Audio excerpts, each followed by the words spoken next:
being better than this. Yeah, I don't. It's very true. So we are going to be jumping to the draft now. RQ takes first pick, blue side. Okay. SRG on the red side. No Bruno ban. Cho ban from the side of RRQ.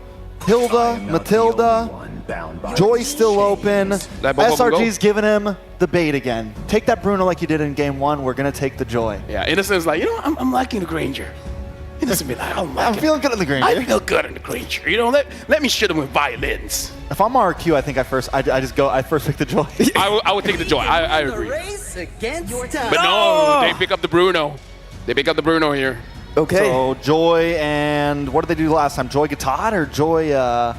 Game 1 was Joy. Can't remember second pick. It was Joy. Either way. They go Joy Gatad here. I feel like they go Joy Hylos. They go Joy whatever. All are strong options, but for certain. Joy Farsaw, was it?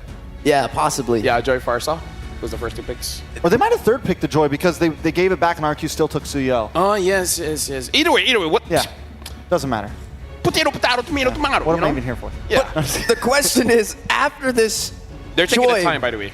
comes up, what does RRQ do? What if they don't pick it up? Time to try to beat the Flash and the Granger. So now if I'm RQ, I mean personally, what I would do at this point is pick Fredrin. Oh my Because it has been the Joy multiple times. Fredrin Glue then. Fredrin Glue would be great. Or Fredrin Anything Tigreal. but Suyo. Oh, man. And then they pick up a Bane. Actually, Bane might. Bane could work. Yeah, Bane might. I'm pretty sure we saw the Joy get beat by the Bane. Yep. Or we saw the Suyo get beat by the Bane. We know the Bane is viable at least.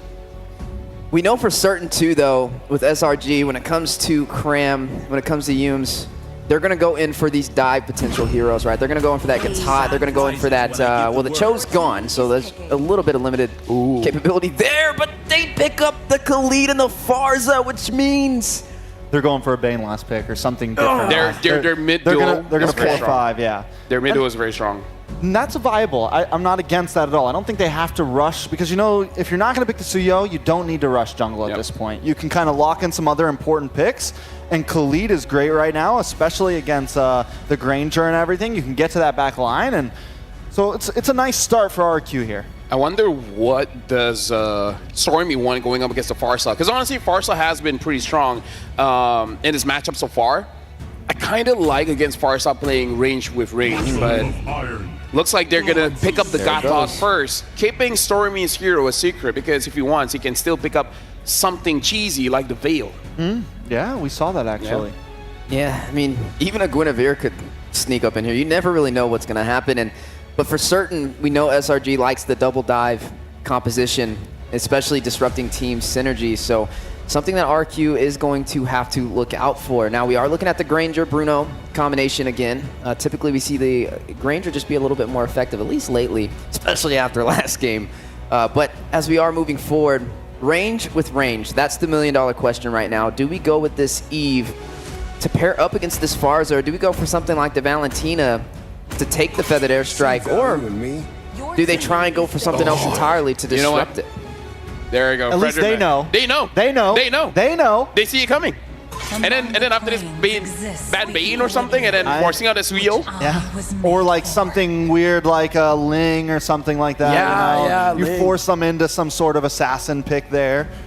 RQ banning out the Eve. I think on SRG, yeah. I mean, you could definitely ban the Bane, ban anything here at this point, any other assassin, and just hone down even more, try to force him into... maybe as well? Hayabusa, yeah. Yeah. So far, Joy, by the way, has a 100% win rate today. I'm just talking about today, but he has 100% win rate in 3 games. And it's like always against Suyo. Yeah. That's fair. That's fair. That's true. That is fair. That is fair. And Suyo's still on the table. Hopefully, Oh, they banned the Suyo. Oh, So they still respect it. They still respect it. I mean, because even in game 1, it almost won the game. It did, yeah. Okay, so the Joy walks again for SRG.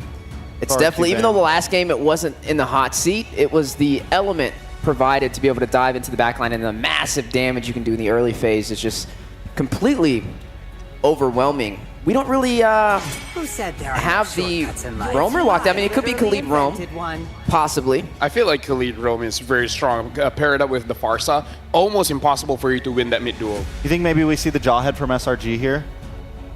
Possibly. Jawhead Rome, something like that. I mean, Cram's been almost always playing the Gatot, so Gatot most likely EXP lane. He's done great on it. I'm wondering what if just Kufra again?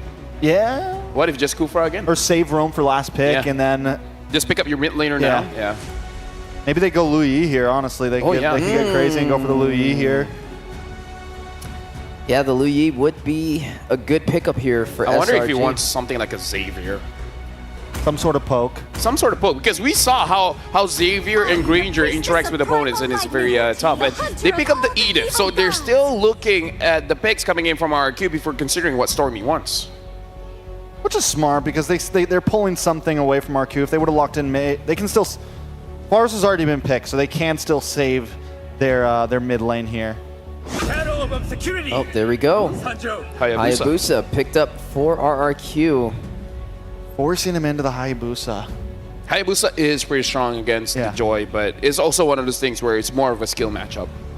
At least you have the quad shadows, right? When all else fails, I mean, you have a chance to get the 50-50 on the neutral objective, which could work in RRQ's favor. But that 100% win rate today for Joy is something you don't want to take lightly. Final pick for RRQ. Finally, we've seen a little bit of an answer, but is it enough to stop this Joy? It's a good draft, at least. It's a very good draft coming in from RRQ. And SRG, they have the final pick here, so they can potentially counter it. The question is, what is the counter? If they just want to go simple, they can just pick up a Valentina and call it a day. Valentina's solid. You get the Feather Airstrike. You get a lot of profit out of it right now. Again, you could go for the Lu Yi still and try to play macro, try to play the map, try to kind of catch them off guard non-stop. Aurora, I mean, anything really could fit here as long as they're ready to play around it. It just kind of is going to attract a different type of play style depending on what it is. But yeah, a lot of things work. I would even say a Lunox would be kind of fun to watch here, especially up against a Hayabusa. Yeah, the brilliance. Flows as freely as the winds. Oh! Veil. Called it. There's the Called the Veil. Stormy with the Veil. Fits his name. Bring in the Storm. Has a lot of range. Can deal with the Farsa, but I gotta say, the damage is quite high. Thank you very much to our panelists, and time to blow it over to Mirko as well as Leo for this game. It all comes down to this. One more game for Selangor Red Giants to punch their ticket to Axiara. One more game for the King of Kings to play the game of their life, fighting for the chance to make it to Game 5. It all comes down to this. It's all on the line now. Stormy on the Veil. We've only seen it once, but like LaFell said, it almost feels like this pick, this hero, is built for Stormy. It's a win, Stormy. It's 100% win rate, given the small sample size, but as a last pick, Red 5 pick, it's gotta be the difference maker, and it's gotta be Selangor Red Giants going for the head as they strike down the King of Kings.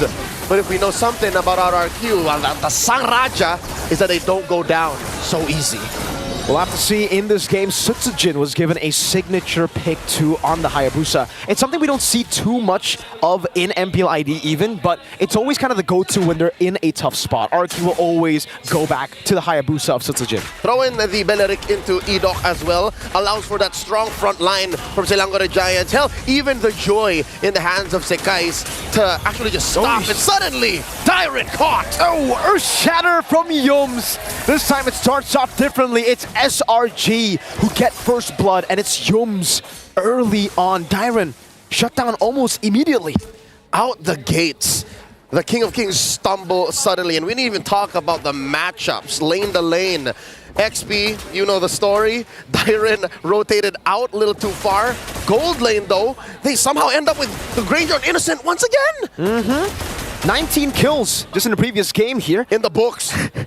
19 kills was the record-breaking stat, by the way. If you guys are just tuning in, it was previously held by Skylar on a Beatrix in M4. I think it was a game up against the Onic ID team of M4. Sky's walking up Rins, forced to use the Wings by Wings. But yeah, Innocent took it away. 19-0 in the previous game. Got to be quite the mountain to conquer for Skylar right now. His record taken away from him. Tournament life at stake in the face of this very hero, this very player, Innocent. Now mid lane, you see that a TKO was put onto Rins there, forced to go back.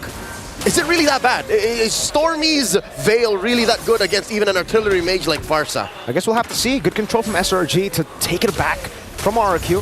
Cram's gonna be taunted back. Young's Earth Shatter actually finding Sutsujin. They have more prio over the turtle. Cram is still in the back, trying to go for the AOG. There it is. Shadow kill from Sutsujin, the Retribution as well, claiming it, but they've used a lot of resources down the Feather Airstrike and the Raging Sandstorm from Dyron. Yum sent back, no ult, no Primal Wrath just yet, and that's a clear win for the King of Kings, up now by about 500 gold. Dyron pushing him back even further. 600 gold ahead now, RRQ. SRG tried their best to get as much prio on the map. Yums plus Cram, Gatotkacha and Edith is actually a combination that we've seen more in MPLPH in the playoffs. That's right, these are high priority heroes for the Filipino playstyle. So could this be Coach Arcadia, you know, digging deep into his arsenal going, hey, this combo works. It's such good prio in team fights. You have great disengage. The range and the coverage that you have for your CC is also very good. But sick Kais here dodging that last salvo. Oh, you gotta just hold your breath there. Sky's almost falling towards that feathered airstrike. It was almost a good read from Rins, trying to predict the dash, but it was outside of range. SRG, now they're playing on the back foot, right? It's something that they are quite comfortable doing, actually. We've seen game 1 all the way to game 3. Up top, though, no, it's Yums who picks up the gold crab. It's this pace that I think SRG will feel more at home in. And oh, wait, Yums flickers underneath, saves himself from almost sure doom. I think this is RRQ understanding what I was about to say, that SRG, if you don't push them up against the wall like this, if you don't apply pressure, then they'll just farm up on Stormy, farm up on Innocent, and it'll be the same story. Hell, I'm not even considering Sekais as a core. He's so useful and so used to just playing from the back as a Joy that it doesn't matter. I think the real cores here are still Innocent and Stormy. He finds those moments in the team fights anyways, right? But I don't know, this time around, how much of a scaler is the Veil? I think that's a question we got to throw out there. Stormy, consistently throughout the wins of SRG in the series, has been on the late game picks. Is Veil a late game pick, do we think? I'll tell you now, he's more of a mid-game power spike, because he has the utility that the Farsa doesn't. Yeah. But at the best times in the team fights, double Genius One Double here. G. So I think, this is safe to say that mid-game is where Stormy really is going to power spike because of the Genius Wands on both of them. Sutsujin, first item built is the Sky Piercer. Just a passive Fury Hammer. Oh, here we go. The taunt brings them into the Raging Sandstorm. Cram still able to escape. Sky's in the back, jumping in. Raptor Dryad was saved by Edok, and now they get caught in it. Stormy too. It's still gonna be the few of those beats from Skies. And they retreat. Cram and Skies down to a fifth of their health. In comes Dyron, slashing away. Scimitar to the face, and Cram looking to repair the situation in a different front. Innocent finds Edok. Oh, he's gonna look for more. It's a flicker from and just like in game number 3, Innocent is online very early. That's a double. Diamond's looking for a few more shots. Skylar up top takes the turret. It is give and take. It is always a trade. RRQ have to lock this man up. Multiple counts of murder from game 3 onto 4 as well, and he hasn't died yet. Add one more crime to the list. That's a second item, Sky Piercer for Mr. Innocent. So Hunter Strike in Sky Piercer. The jungler, Sutsujin, is racing Innocent. And I'll tell you now, the setup for Innocent is so much easier. There's the Feathered Airstrike, starting it up. Two big resources. Sutsujin with the Quad Shadow back. He needs to go back in. Oh, the Windstorm finds him. Sky's in the back looking for the play right now. Skylar goes in with the balls as well, but Innocent is still there. Diamond trying to get him down, but Innocent is too damn good. Rins goes in. AOG coming in. Rins is going to get punished here. Triple for Innocent. How can you constantly just do this? Innocent 5-0. Up against RRQ Hoshi. That's a shadow kill over the Sky. Sutsujin will get the assassination. A taunt over. Stormy with the wind blow. Sutsujin is gonna bite it here. Cram makes sure he stays put underneath that windstorm. Mirko, one might speculate that maybe Innocent has a death note. and he just repeatedly wrote all 5 members of RRQ. He has a Depth Sonata, something even better. On song. command, on demand. A song! Let's see. Raging Sandstorm under the turret. Innocent. Oh, doesn't even matter! Where did Dyron's HP bar go? Feathered airstrike over the Yums. At least they get something. But brother man, 4 kills. That is a crazy amount of Sky Piercer stacks. Almost with a fadeaway. Innocent. RRQ want to chase him, but they can't. They cannot. Right now, RRQ's game isn't break SRG's base, it's dodge Innocent's bullets. Oh my god, it's a minigame. This man is packing heat. Bazookas in the left, bazookas in the right.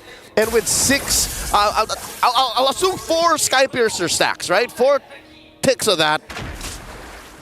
Stormy's also just building up. The fact that Stormy can just let go of his kit, as RRQ Hoshi make the approach, Innocent can clean up. Oh, So okay. confirm 4. 4. Got that right. He's got 4 stacks in. Approaching 400 7 Capriccio. minutes. Approaching 400 Capriccio, yes, and now the Malefic Roar built in. So even Edok, even Dyron is gonna reel. And now this is great for Innocent. He can just participate in every single team fight. Skylar is so far behind on the Bruno. It's not even close when it comes to the damage that he could deal. Look at that, Skylar's already a quarter of his HP. Dyron walking up. It's gonna be a sliding tackle to evade from Cram, but he's gonna constantly just go for the chase. Oh, Riz gets sniped down again. Sky's in the back, Skylar with a slide tackle. Sky's like to find beats, and they can't even punish Skies. Look at the flicker coming in with Yums. Edok in trouble. Innocent gets another one. 3 for none. 19 kills was just a warm-up to Innocent. He's already almost halfway there. He wants 20. He wants to break his own record in his same series on the same day. Oh, despite all this, whoa. What are those ticks? What was that? Was that Stormy? Well, he does not have the glowing wand just I yet. think that was Lethal Ignition. That could be. The fact that Sutsujin survived, so RRQ Hoshi have to start counting their blessings. SRG now up by about 1,000 and change.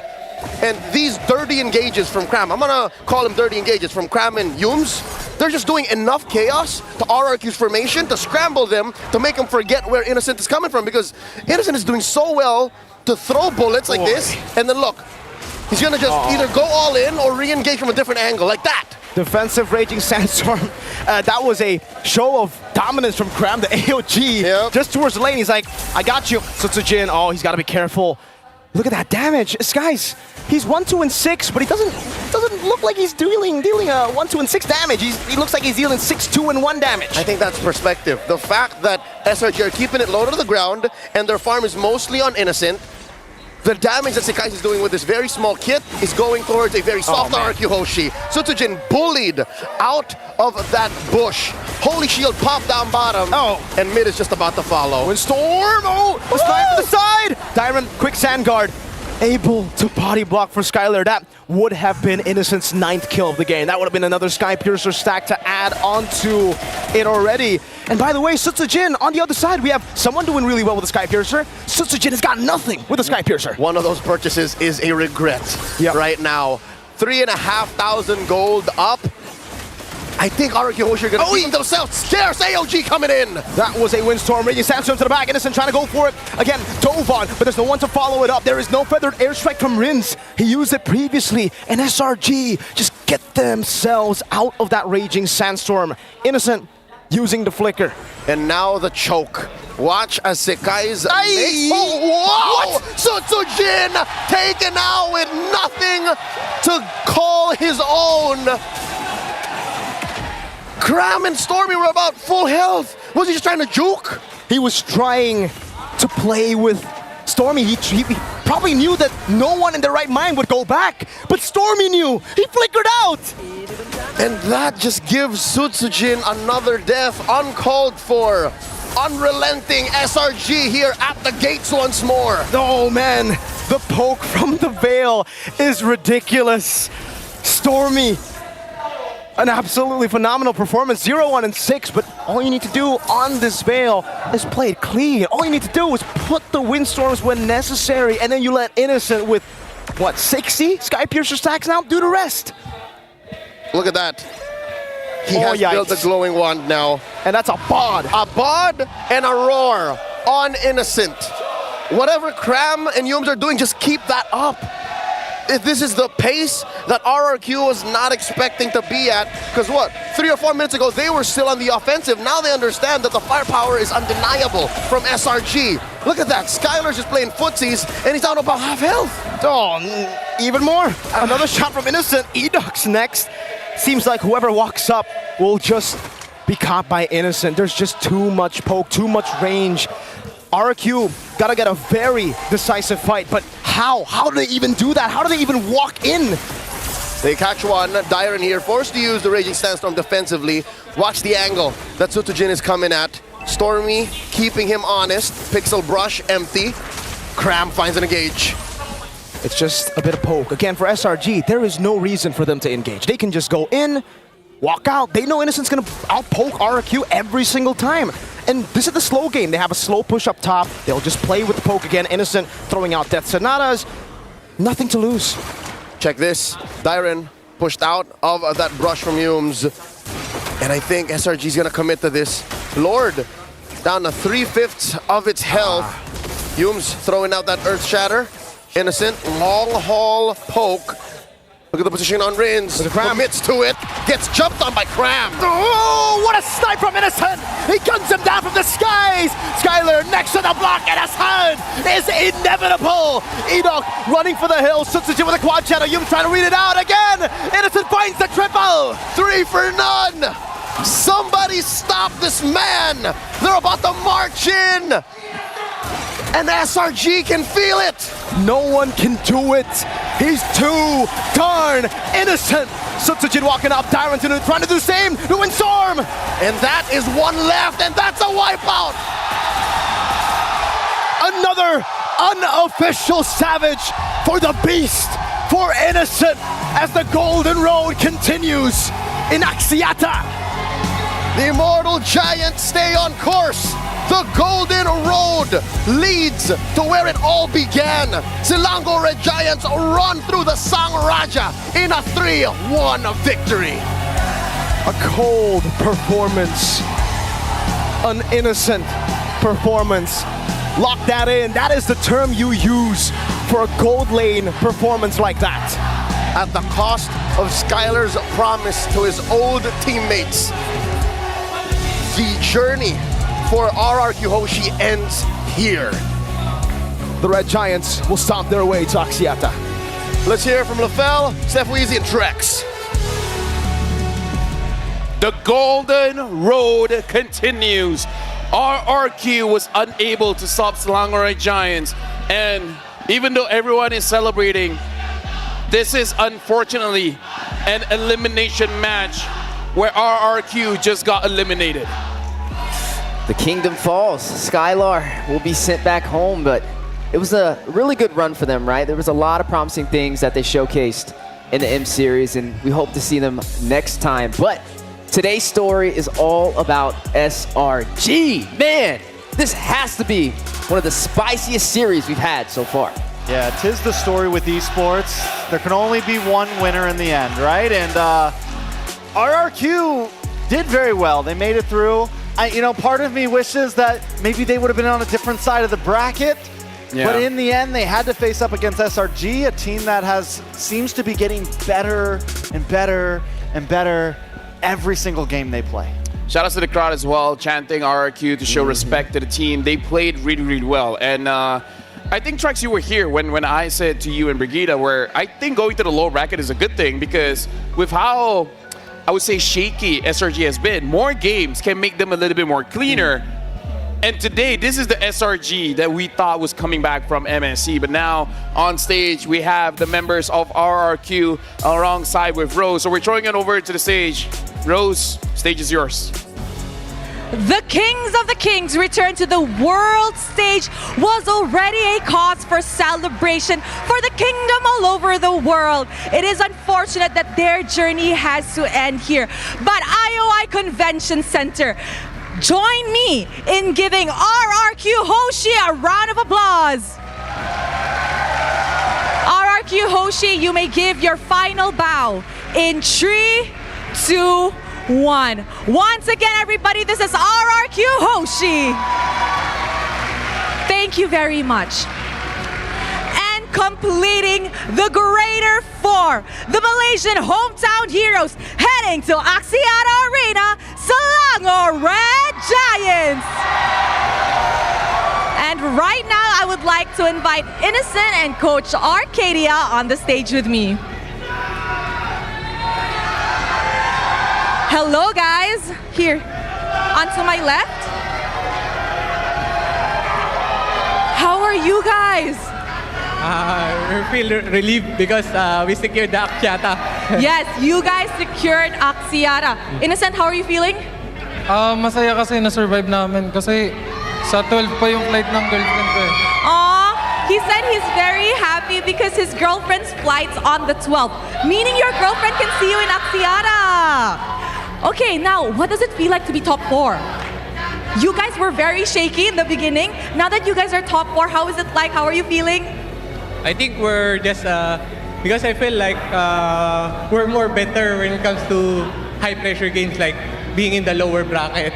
So I think something like above to us, more pressure, we perform better. So we're just relieved that we're now in the top 4 and hopefully we make it all the way to the grand finals. Coach, you say you like high pressure games, but I'm pretty sure the Malaysians don't like it. Everybody was shaking. Do you guys agree? It's very nerve-wracking, right? Okay, Innocent, do you like stressful games, high pressure games? Can you perform better pag nakaka-stress? Yeah, because I'm very excited to play high pressure game because it's very, very hard to play and there's a lot of macro, micro, and also the plans of the game because you need to adjust very fast because they might do some unique strategy or something. Yeah, I agree with that. I really do agree with that, especially in the international stage. We have seen so many games that got flipped out of nowhere, right? Now, Innocent, in game number 3, you actually broke an M series record. Your Granger with a 1905 KDA, you now hold the most kills in a single game in the entire M series. From M1 to M6, that KD itself is already a feat. What does that mean for you? Do you think it's something important? Kasi di ko naman talaga in-expect yun. Gusto ko lang talaga makakuha kami ng momentum kaya naglalaro lang talaga ako para manalo kami. He said he actually doesn't really expect, and I don't even think he was playing to get 19 kills. He just said they needed to build up momentum so that they can continue winning the game. Now, how does this mean as a gold laner for you? Is this milestone very important heading onto Axiata Arena? Has it set you a good momentum yet? I think yeah, because on our first 2 games I didn't play really well. That's why I think that helps me a lot. Our last 2 matches, yeah. Okay, we can see that it paid off really, really well. Your Granger is definitely something else, and everybody around the world definitely agrees. Now, Coach, for the first time in M Series, the top 4 consists of 4 teams from different regions. What does this mean for you in terms of the MLBB scene across the world? I think in a competitive perspective, I'm very happy because it just means that all regions are stepping up. So it's something healthy for the industry, and we hope that this trend stays the same until the next international tournament. Do you like it when there's a lot of regions trying to fight for the championship title? Yes, I think it's if you're someone who's really competitive, it ignites your fire better. Yeah. I agree. Okay, now, yesterday, before the little incident or fiasco with Stormy and Humes, I'm pretty sure you all know what that's about, I asked Stormy, how confident is he that you guys will be bringing back Malaysia's first ever world champion trophy? He said 120% confident. Innocent, do you agree with this? Are you also 120% confident? For now, I think it's 150%. Game by game, match per match, the confidence is increasing. Maybe you can share why you're 150% confident? I think we already found our play style. That's why we can play really well. Coach, what about you? How many percent confident are you? You're usually the humble guy here. Yeah, I think 100% we will give our best. Because, Okay. Like how we always do every single day, not just in tournaments but also in training. These kids really gave their hearts out every training, so I'm proud of them. Oh, that's so cute. All right, now we can see a full house, and just now in that last game, the entire arena was cheering for you guys. Do you have anything you want to say to the fans who have come today to support you guys in the arena and across Malaysia? And I just want to thank all that came here, and thank you for always supporting us. And I want to thank my family and my girlfriend. See you at Axiata Arena. There you have it. See you at Axiata Arena, because the next time we will be seeing this bunch will be at Axiata Arena. Congratulations to Coach Ark, to Innocent, and to SRG for completing the Greater 4. Let us right back to the panel to break down what happened in this amazing, crazy match up against RRQ Hoshi. Innocent look very confident, but I gotta say, if I got 19 kills and then afterwards I got 13 kills, I would be that confident too. I'd feel invincible. Yeah. Yeah. Like I could win the world championship. Something like that, something like that. But now we got to talk about the game where this time, almost the same kind of thing. Outrange, and this time it was Stormy using that veil. Not really, how do I say this? It's not super flashy, but we see that he actually brought trouble through Hayabusa. Like, Hayabusa tried to go for the skills, and then Stormy just like, sup, buddy? I'm here. I heard mages counter Hayabusa. Time to test that theory out. And, dude, he did well. Yeah, normally the story's more on Cram, right? Getting those setups in Yumes, but I'm right there with you. I think Stormy definitely shines in this one alongside Innocent on that flawless gameplay yet again on this Granger. This is history in the making, right? A milestone for SRG, and also a highlight and an achievement for Innocent with the highest kills in this series for the M6. Before we get into this, just to let you guys know, the highest Malaysia has ever been is 3rd place, and that's M1. So SRG right now are, you know, in the 4th place seeding. The higher they go, the more that they can beat records again, beating Toda, what they previously did in M1. Yeah, it's quite the achievement for SRG. They definitely become, you know, like the golden egg. And I like how you guys have been focusing on certain players. For me, and it goes back to when we first started all of this. Everyone on SRG performed today. Agreed. There was even some final plays there, I think, on the last Lord where Cram zoned away Skylar. And, like, it seems like every time throughout a game, I am saying at least one of their names during every fight. And it switches around. And that, once again, I feel like is what overcame RRQ today, right? Like, yes, Innocent stole the show, but all 5 of these players showed up and did their jobs to a T. Sekai's on the Joy never lost, right? I mean, just overall was monstrous.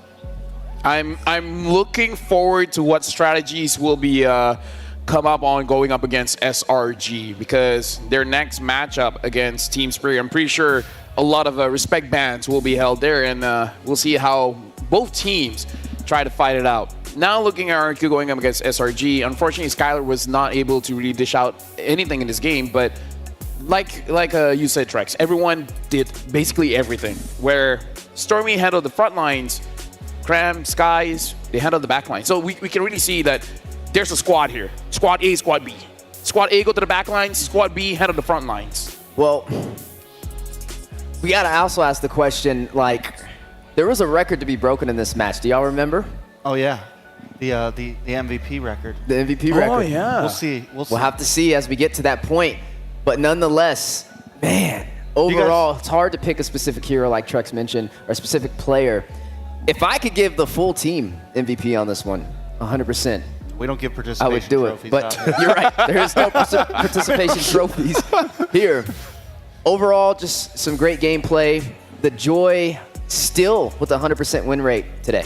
Honestly, with Innocent doing that well, I feel like he will be the MVP. But remember, another name on that list was Aaron Shiki, which, a bit of a spoiler, he'll be playing a little bit later. But now we got to look at our MVP, and once again, you know who he is. He looks guilty, but really, he's Innocent. Half man, half beast. Was the Roger player, but now on that Granger.